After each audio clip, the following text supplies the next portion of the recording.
Hello à tous! Quel smartphone acheter sur le milieu de gamme en 2023? Une question que vous me posez assez souvent.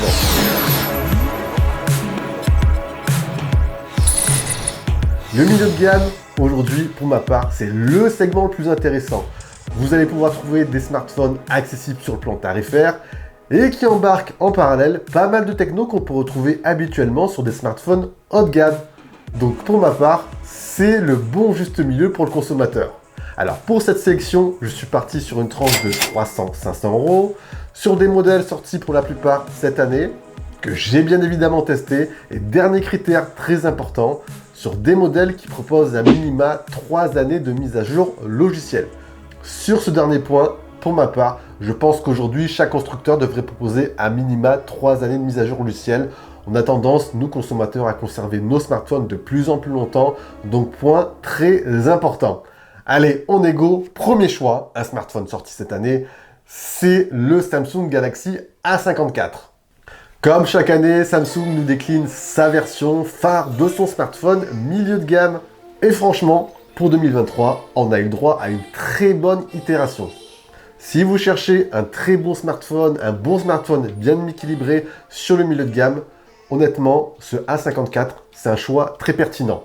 Design minimaliste, dos en verre, certifié IP67, il est compatible avec la nouvelle norme carte eSIM. Bref, on part ici sur d'excellentes bases, mais ce n'est pas tout. S'il y a bien un mot qui caractérise ce A54, comme je vous l'ai dit, c'est le mot équilibre. En termes d'expérience utilisateur, on n'a quasiment rien à lui reprocher.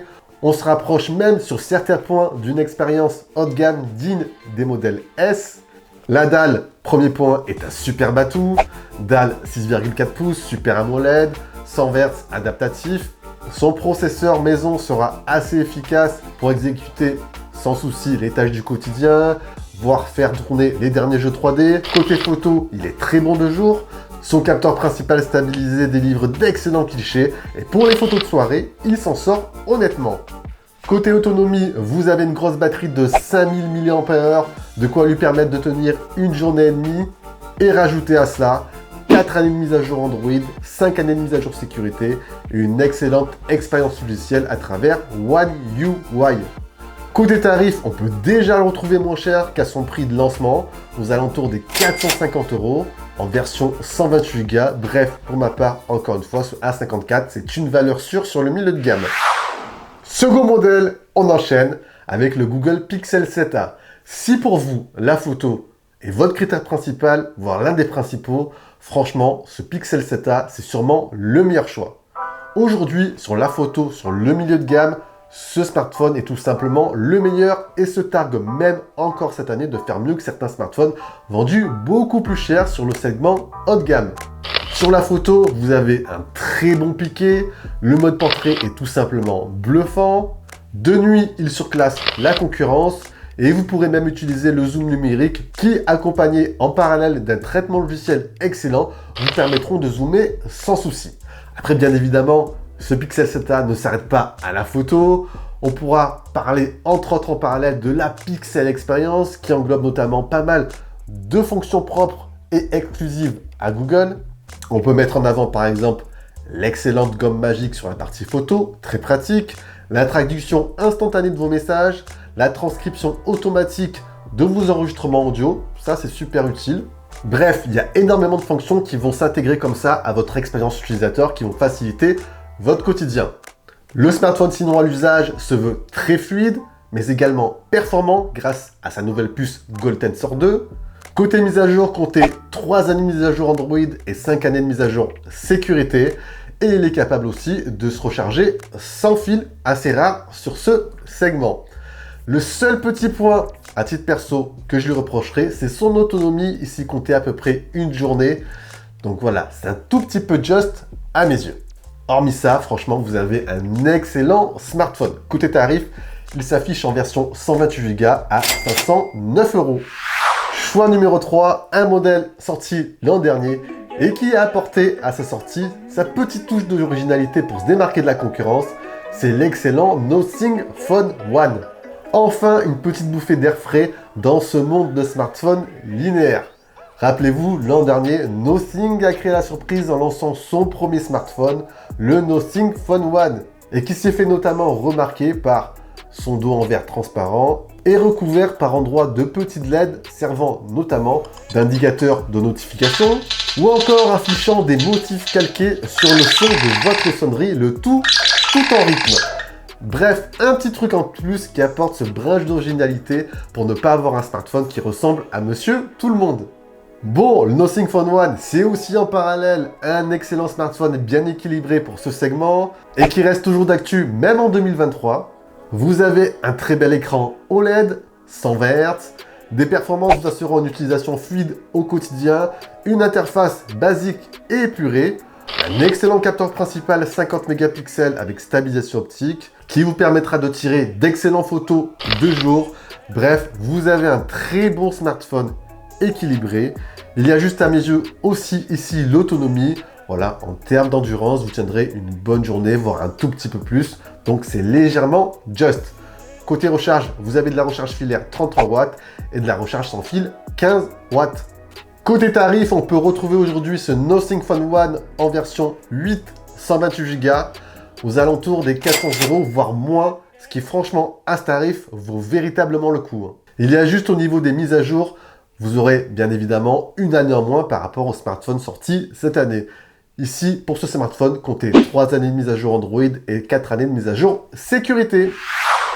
Et on continue sur le 4e modèle et on va parler iPhone. Vous souhaitez pourquoi pas tenter l'aventure Apple, vous avez un budget max de 500 €. Aujourd'hui, en smartphone neuf, malheureusement, vous n'avez qu'un seul produit, c'est l'iPhone SE de 2022 en version 64 Go, qui est affiché sur le site d'Apple à 559 €, mais qu'on peut trouver aisément sous la barre des 500 € sur certains sites. Alors oui, ce modèle intègre notamment la puce A15 Bionic, l'une des meilleures et les plus rapides, même en 2023, un excellent capteur grand angle, mais en parallèle, le manque d'autonomie, le manque de polyvalence en photo et surtout son design daté pour du 2023 ne font pas de ce modèle un choix que je vous recommanderais aujourd'hui.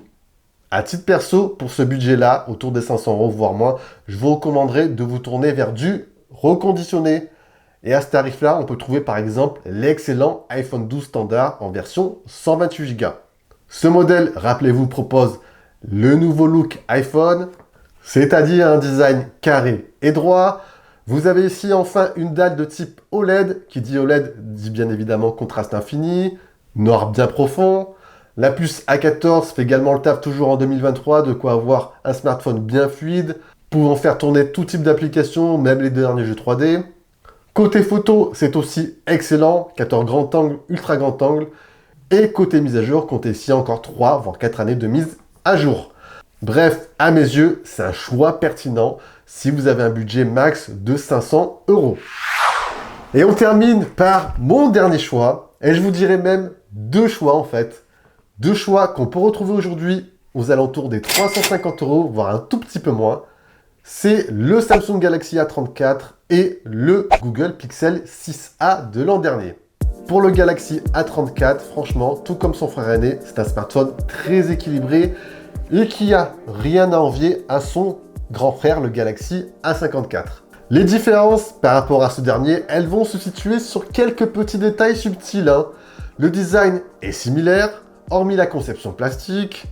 Le A34 conserve la certification IP67, donc étanche, ça c'est plutôt pas mal. La superbe dalle Super AMOLED 120 Hz est ici non adaptatif, bon c'est pas un souci. Le SOC Dimensity 1080 ne vous fera défaut que sur des usages très poussés. Et la photo est un poil en dessous du Galaxy A54, mais honnêtement ça reste ici tout à fait excellent. Capteur principal 48 mégapixels stabilisé, très bon de jour.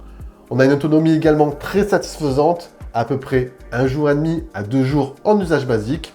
Et tout comme le Galaxy A54, vous avez 4 années de mise à jour Android et 5 années de mise à jour sécurité.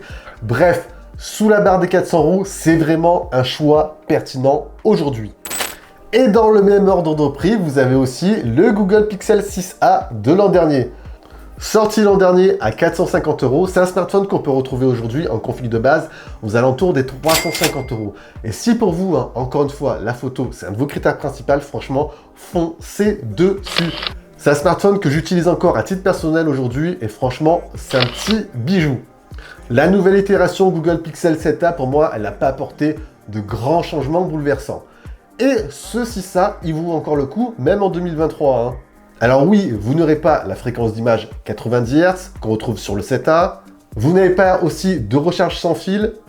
Mais honnêtement, mis à part ces deux points, à l'usage au quotidien, je vous dirais que l'expérience globale est sensiblement équivalente. On retiendra juste ici que vous avez bien évidemment une année de mise à jour Android en moins vu que le smartphone est sorti l'an dernier. Et voilà les amis, on a fait un petit tour sur mes choix préférés sur le segment milieu de gamme. Si vous avez des questions, n'hésitez pas. Comme d'habitude, vous les envoyez en bas dans les commentaires. N'hésitez pas également à partager la vidéo, très important. Ça peut être utile à des gens autour de vous. Et sur ce, je vous dis bien sûr à la prochaine. Prenez soin de vous, c'est le plus important. Allez, ciao ciao.